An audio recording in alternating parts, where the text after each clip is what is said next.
Suara Grace FM, The Sound of Life, Tuhan adalah penolong dan raja. Keluarga Gracia, Leo bersama dengan Anda siang hari ini, apa kabarnya? Semoga semuanya dalam kondisi yang sehat ya, keluarga Gracia.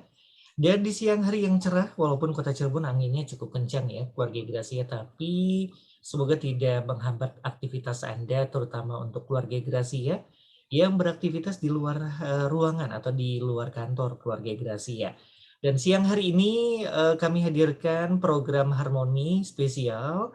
Kenapa spesial? Keluarga Gracia karena setiap hari Jumat di minggu pertama kami hadirkan satu buah talk show kesehatan Jumat Sehat ya keluarga Gracia bersama dengan Dinas Kesehatan Kota Cirebon melalui AOC Kota Cirebon. Nah, keluarga Gracia telah terkoneksi di Zoom dan kami live juga di Facebook dari Suara Gracia. Jadi untuk keluarga Gracia yang ingin menyaksikan secara langsung atau mau memberikan komentar, memberikan pertanyaan, silakan. Seputar topik yang akan kita bahas di siang hari ini bersama dengan rekan-rekan apoteker dari AOC Kota Cirebon. Nah, keluarga Gracia silakan untuk Anda yang ingin bertanya juga bisa interaktif di 0817222959. Sekali lagi, nomor interaktif yang kami buka di 0817222959 atau lewat 0231205300. Kita langsung menyapa saja keluarga Gracia narasumber yang sudah terkoneksi ya di Zoom, dan sekali lagi selama beberapa menit ke depan, kurang lebih 40 menit ya, keluarga Gracia kita akan berbincang-bincang seputar kesehatan. Selamat siang semuanya. Selamat siang. Saya bersama dengan orang-orang luar biasa nih ya di balik dunia kesehatan. Ada apoteker-apoteker yang tentunya akan memaparkan satu informasi pengetahuan tentang penggunaan obat gitu ya. Benar ya Ibu-Ibu ya? Ya, betul. Oke. Nah, sebelum kita lanjut, mungkin bisa memperkenalkan diri dulu satu persatu. Ada dua narasumber yang kita akan gali informasinya siang hari ini, keluarga Gracia. Silakan Ibu. Halo, selamat siang. Saya apoteker Cynthia Erlita, sekarang kerja di Puskesmas Kalijaga Permai. Oke, Puskesmas Kalijaga Permai ya. Betul. Oke, terima kasih ya Ibu Cynthia yang sudah bergabung. Kemudian silakan. Halo, saya Fikri Amalia. Sekarang saya bertugas di Puskesmas Sitopeng, Kota Cirebon. Oke, ini semuanya dari daerah Perumnas ya. Iya. Sama, berarti kita talk show orang Perumnas semua ya.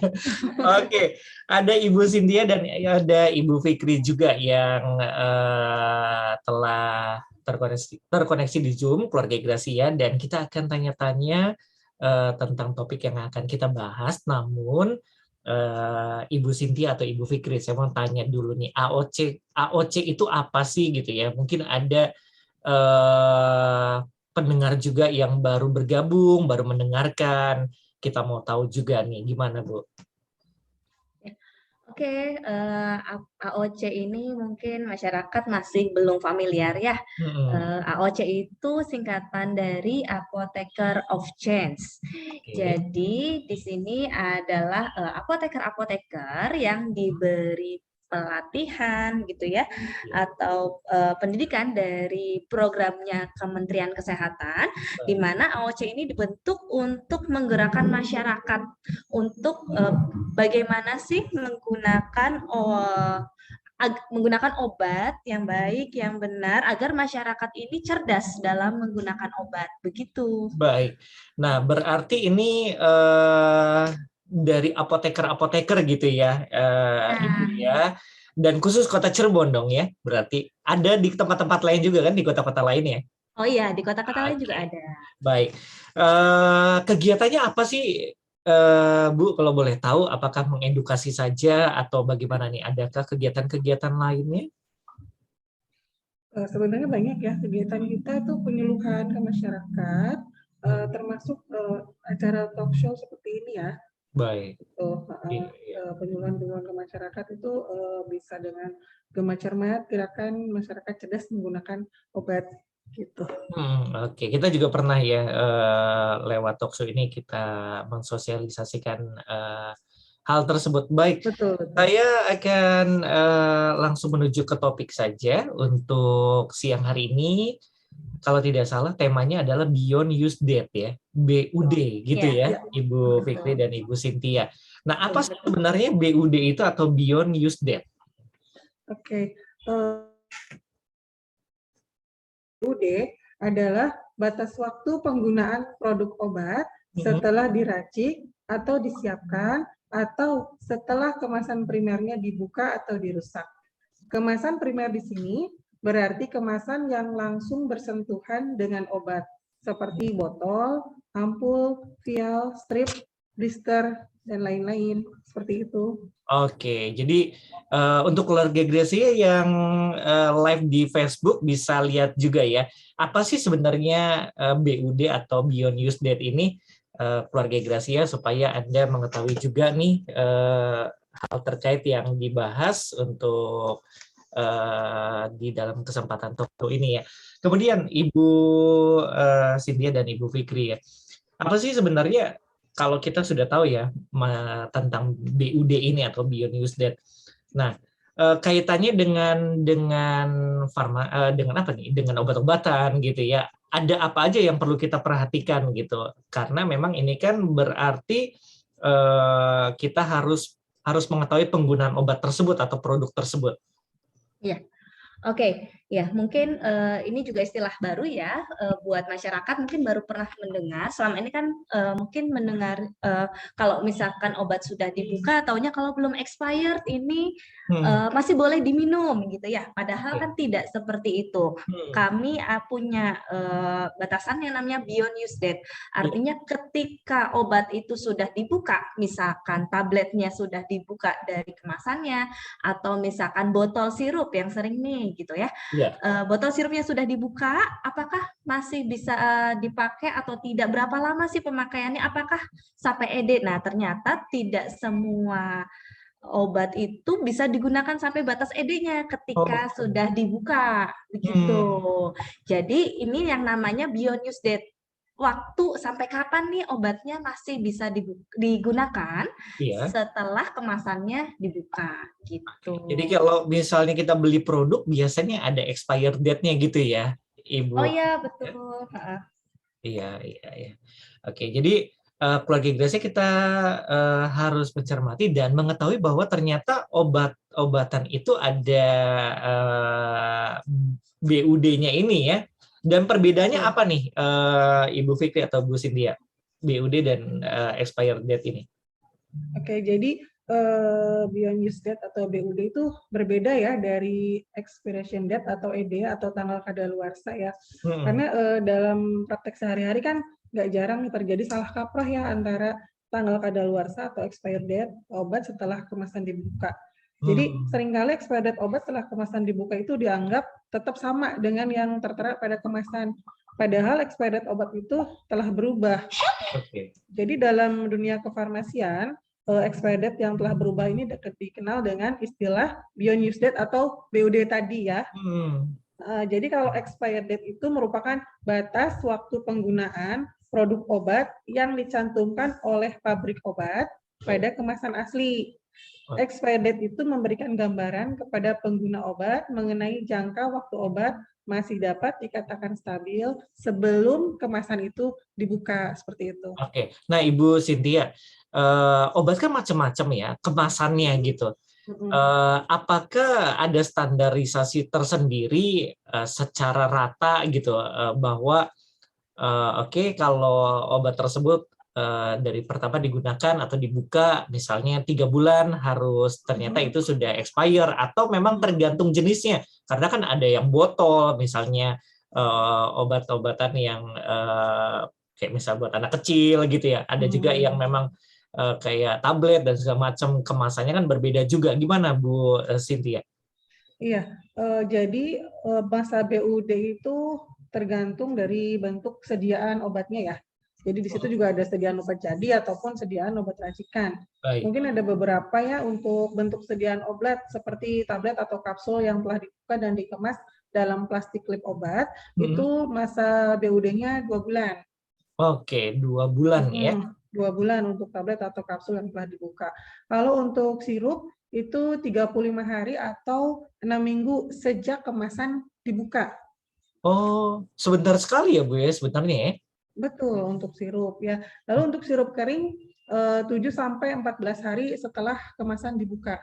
Oke, Baik. sirup kering ini mungkin Iya. Apa sih kok sirup kok kering sirup gitu ya? kering gitu ya. Oke, kalau sirup yang biasa itu biasa kita dapat dalam kemasan tersegel itu dalam bentuk larutan cair. Oh, Nah, kalau sirup kering itu biasanya kita dapat itu di dalamnya masih dalam bentuk serbuk yang harus ditambahkan air terlebih dahulu sebelum diminum, dikonsumsi.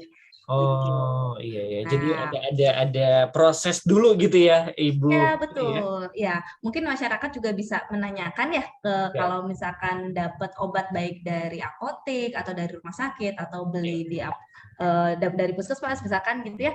Ini obatnya sirup kering atau sirup biasa gitu ya. Iya. Biasanya sih di kemasannya itu sudah tercantum sirup kering. Dan kalau misalkan tulisannya sirup kering tapi masyarakat sudah dapatnya dalam bentuk cair, itu artinya baru saja dilarutkan oleh petugas farmasi di fasilitas pelayanan kesehatan tersebut. Oke, nah biasanya Ibu Fikri, kalau obat apa tadi yang kering ini ya, biasanya untuk kita klasifikasikan biasanya untuk apa aja sih gitu? Yang jenisnya apa gitu kan? Karena memang kayaknya jarang juga nih. Ya, oke. Biasanya kalau sirup kering ini obat-obat antibiotik yang untuk anak-anak yang sirup gitu ya, Iya. itu cukup banyak jenis antibiotik yang memang harus dibuat oleh pabriknya itu dalam bentuk sirup kering yang harus dilarutkan dulu dengan air baru bisa dikonsumsi gitu. Baik. Jadi biasanya untuk anak-anak ya kalau yang sirup kering jenisnya ya. Ya. Iya, oke. Nah, seberapa penting sebenarnya Ibu Cynthia, Ibu Fikri untuk kita mengetahui BUD ini? Kadang-kadang kalau masyarakat ya atau pasien atau orang yang setelah ke dokter menerima obat ya, mereka berpikir bahwa setelah sembuh ya sudah selesai dan kalau cocok disimpan gitu. Kalau bisa ya nanti dipakai lagi setelah mungkin ada beberapa kendala kesehatan di waktu kemudian. Nah, seberapa penting sebenarnya untuk kita dapat mengetahui BUD ini? Ya, untuk meminimalkan risiko kepada pasien akibat penggunaan obat yang rusak, tidak efektif, atau terkontaminasi seperti itu. Ya. Jadi emang penting banget ya. Penting banget ya.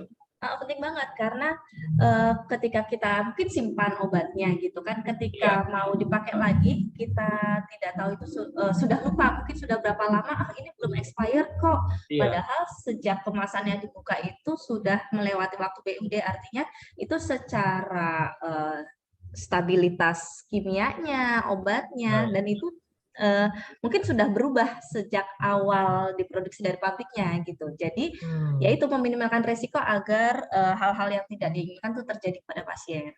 Oke, nah kalau masyarakat menyimpan ya memang sih ya ada informasi-informasi yang selalu kita dapatkan juga untuk mereka yang setelah mendapatkan obat gitu ya.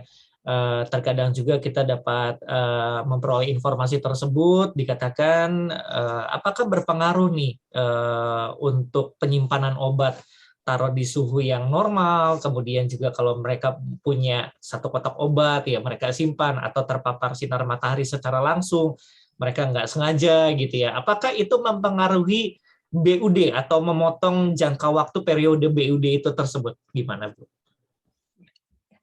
Oke, ya. Untuk penyimpanan jelas harus diperhatikan ya.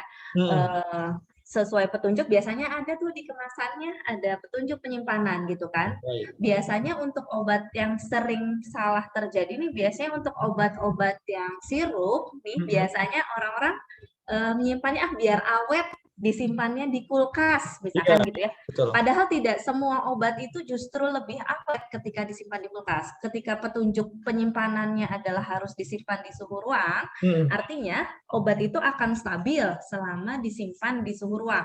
Dan ketika nantinya disimpan di kulkas misalkan itu mungkin akan mempengaruhi stabilitasnya sehingga mempengaruhi mungkin efek dari obatnya juga akan berpengaruh gitu ya. Berpengaruh ya. Betul. Makanya ketika kita menyimpan obat, perhatikan petunjuk penyimpanan di kemasan obatnya. Yeah. Kalau memang harus disimpan di kulkas, simpan di kulkas. Kalau memang disimpan di suhu ruangan, simpan di suhu ruangan. Dan ketika disimpan di suhu ruangan, biasanya tidak boleh terkena cahaya matahari, tidak boleh suhu ruangan yang panas. Misalkan ditaruh di kotak obat, tapi kotak obatnya itu dekat dengan dapur misalnya. Nah, ini kan suhunya biasanya memang begitu tinggi, ya, kotak obat taruh di area dapur ya Bu ya. Nah, betul. Nah, itu kan mungkin jadi akan lebih panas dan itu akan bisa mempengaruhi stabilitas obatnya. Kemudian, terus jangan terkena cahaya matahari, misalkan disimpan di meja, tapi mejanya di dekat jendela, misalkan. Iya. Nah, itu kena cahaya matahari itu juga bisa merusak stabilitas obat. Atau misalkan ditaruh di atas kulkas. Kulkas itu biasanya atasnya juga kan agak lebih panas ya. Betul, iya. Bersentuhan dengan kemasan obat, bisa jadi suhunya juga akan lebih tinggi, bisa mempengaruhi stabilitas obatnya, bisa merusak obatnya. Baik, Ibu Cynthia dan Ibu Fikri, saya mau nanya nih, ini agak lebih luas dulu nih, bicara tentang, tadi kan sudah disinggung, ada beberapa obat yang memang harus disimpan di kulkas, misalnya gitu ya. Ada yang tidak boleh kena matahari langsung, ada yang boleh ditaruh di tempat yang memang suhu normal. Kalau yang lain-lainnya oke gitu ya. Saya mau tanya nih, Ibu Cynthia dan Ibu Fikri ya, obat apa sih sebenarnya? Ada nggak klasifikasi obat apa yang memang boleh ditaruh di dalam kulkas, Bu? Yang boleh ditaruh di dalam kulkas, anti hemoroid ya, supositoria itu memang diharuskan di dalam kulkas ya, tapi tidak di freezer. Ya, kadang-kadang kan ada masyarakat yang ditaruh di kulkas, taruh di freezer gitu kan. Iya, katanya supaya lebih awet gitu ya, Bu ya. Betul. Padahal itu kan di tempat yang bukan di freezer, di kulkas, di lemari es ya, untuk supositoria. Karena kalau dia di luar kulkas kan bisa meleleh itu. Lalu ada mungkin obat-obat sirup yang memang di penyimpanan di situnya memang harus di lemari es seperti itu. Dan untuk insulin juga di kulkas. Ya. Kalau insulin itu biasanya sebelum digunakan, ketika kita baru dapat nih, pasien misalkan baru dapat, kemudian sama sekali belum dibuka, sama sekali belum digunakan, itu disimpan di kulkas. Ketika sudah dipakai, kan itu satu suntik insulin itu bisa untuk berkali-kali pakai disuntikan. Nah, ketika sudah dipakai, itu penyimpanannya berbeda di suhu ruangan. Begitu. Oh gitu. Jadi kalau yang belum sama sekali memang harus di dalam kulkas gitu ya? Iya, untuk yang insulin. Oke, karena berkali-kali digunakan, justru setelah itu baru di dalam suhu normal yang harus dipakai ya. Oke. Nah, setelah kita mengetahui nih beberapa klasifikasi obat-obatan yang memang harus ditaruh di kulkas gitu ya, ada yang lain-lainnya mungkin kita bisa mengetahui bahwa itu taruh di suhu normal gitu ya, di ruangan yang bersuhu normal. Nah, kita lanjut lagi nih, bagaimana nih Ibu Fikri dan Ibu Cynthia untuk menentukan BUD sendiri itu gimana sih sebenarnya? Ya, jadi untuk cara menentukan BUD itu yang pertama mengecek informasi pada kemasan atau brosur obat. Yang kedua, apabila tidak tersedia, maka dapat mengacu pada informasi yang diberikan oleh petugas farmasi di sarana pelayanan kesehatan. Ya. Lalu, jika tidak diberitahu oleh petugas farmasi, pastikan untuk selalu menulis tanggal ketika pertama kali membuka kemasan obat tersebut. Oke, baik. Jadi biar kita ingat tuh pertama kali misalnya sirup ya, pertama kali kita buka itu kita tulis aja di botol sirupnya tersebut tanggal berapa sih gitu.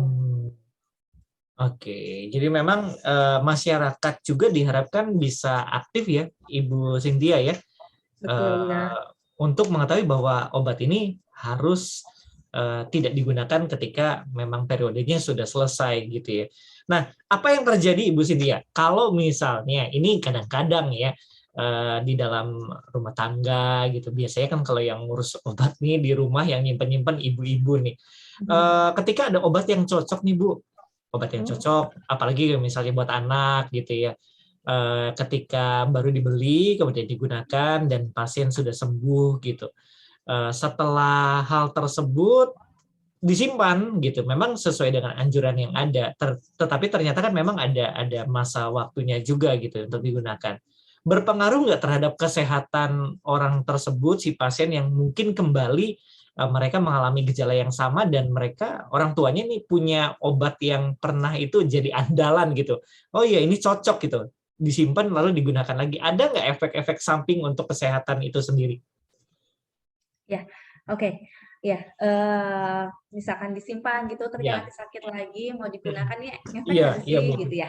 Iya betul. Oke, ya diharapkan selama kita masih penggunaannya selama masa BUD-nya itu belum terlewati, gitu ya, itu diharapkan stabilitasnya masih bagus, jadi obat masih akan berefek maksimal gitu ya. Ketika sudah lama banget melewati masa BUD, ada nggak sih efeknya? Nah, ini tergantung jenis sediaan obat. Ada yang misalkan sudah sudah berubah secara sifat fisika atau kimiawinya itu berubah, obat itu resikonya banyak nih. Satu, bisa jadi obat itu efektivitasnya menurun, jadi nggak efek. Nah, yang kedua bisa jadi obat itu justru menimbulkan efek berbahaya, gitu ya, efek toksik gitu kan, karena memang secara zat kimiawinya ini sudah berubah gitu, tidak seperti awal gitu ya, jadi bisa juga membahayakan bagi si pasiennya gitu. Kalau misalkan efek nggak berefek ya mungkin oke gitu ya, tapi kalau bahayanya ini kalau misalkan menimbulkan efek samping macam-macam nih, kita nggak tahu bakal menimbulkan efek samping apa aja gitu ya. Nah itu bahaya gitu buat pasiennya itu sendiri. Baik. Oke, Ibu Cynthia dan Ibu Fikri, saya mau bertanya dulu, apakah ini ada yang akan menjadi narasumber juga, ada apoteker Ripka juga nih nampaknya? Oh. Atau gimana? Apa cuman Ibu Fikri dan Ibu Cynthia? Enggak ya? Oh iya, cuma berdua aja. Cuma berdua aja. Oke. Selamat bergabung ya. Terima kasih sudah bergabung siang hari ini. Salam juga buat rekan-rekan dari AOC Kota Cirebon. Oke, kita lanjutkan Ibu Cynthia dan Ibu Fikri. Kita ke slide berikutnya ya. Mengenai BUD obat. Ini kan cukup lengkap nih. Ada yang tablet, ada yang mungkin kayak botol gitu. Kemudian ada juga kemasan-kemasan kayak buat obat tetes mata gitu. Kita mau belajar bersama-sama. Silakan Bu. Iya, tadi baru sampai ke sirup kering ya. Iya, betul.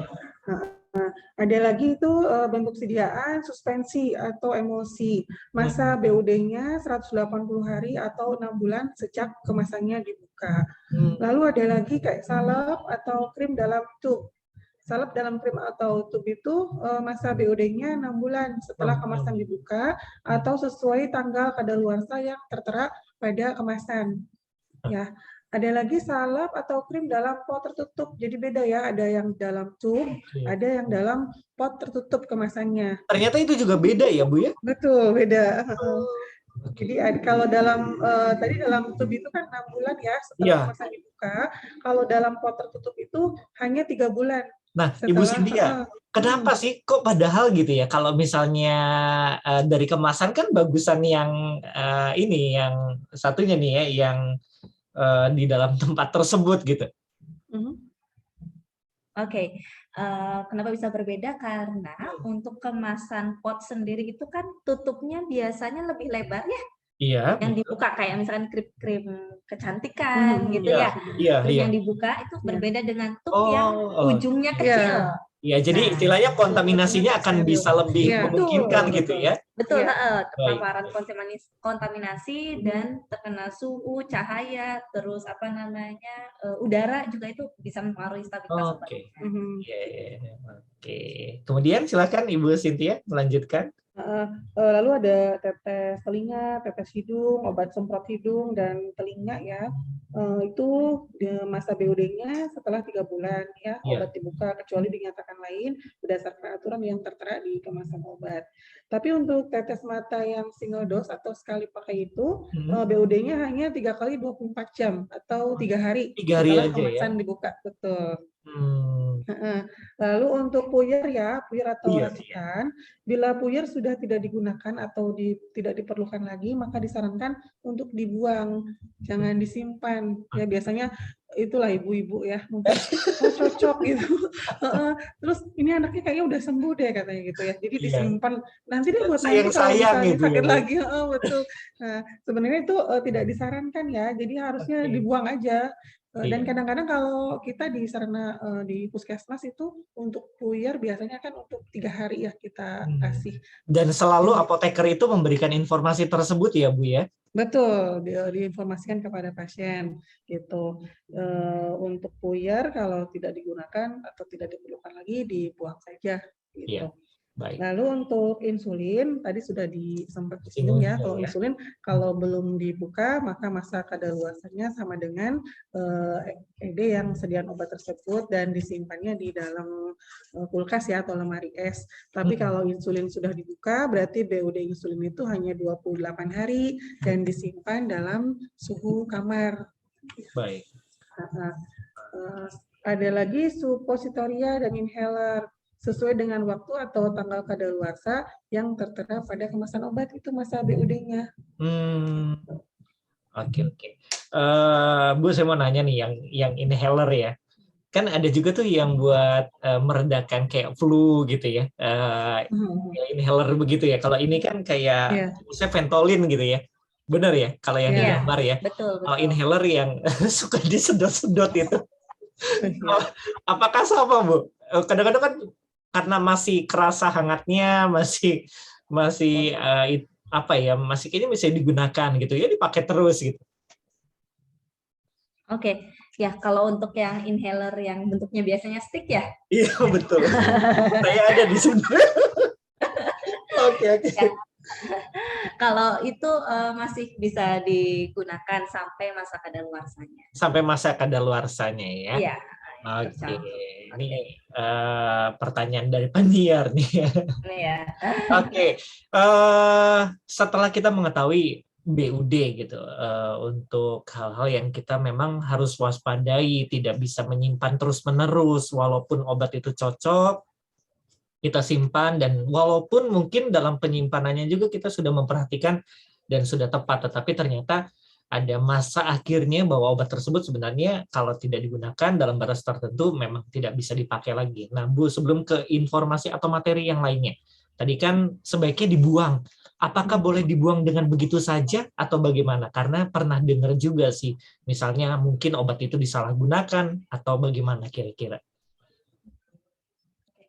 Ya, untuk pembuangan obat sendiri ada caranya ya, nggak asal buang. Misalkan obat bentuknya tablet.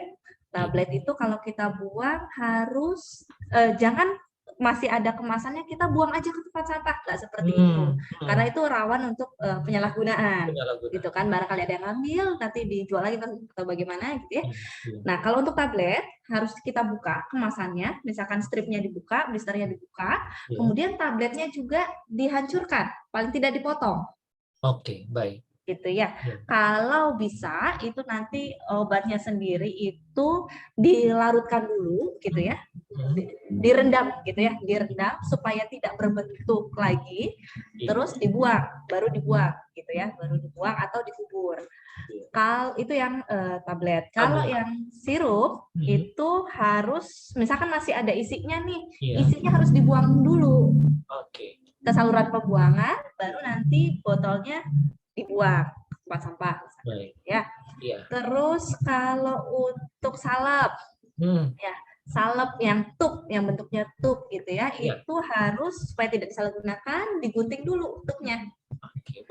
Sama kalau mungkin ke dalam sehari-hari kita juga menggunakan pasta gigi misalkan gitu ya, baiknya juga kalau membuang jangan langsung buang tub, digunting dulu. Oh gitu ya, pasta gigi juga harusnya ya. Emang bisa disalahgunakan Bu pasta gigi? Untuk menghindari pemalsuan. Oke. Lebih ke arah pemalsuan kalau itu ya. Ya. Baik. Terus apa lagi ya? Yang kalau yang pot juga isinya harus dikeluarkan dulu.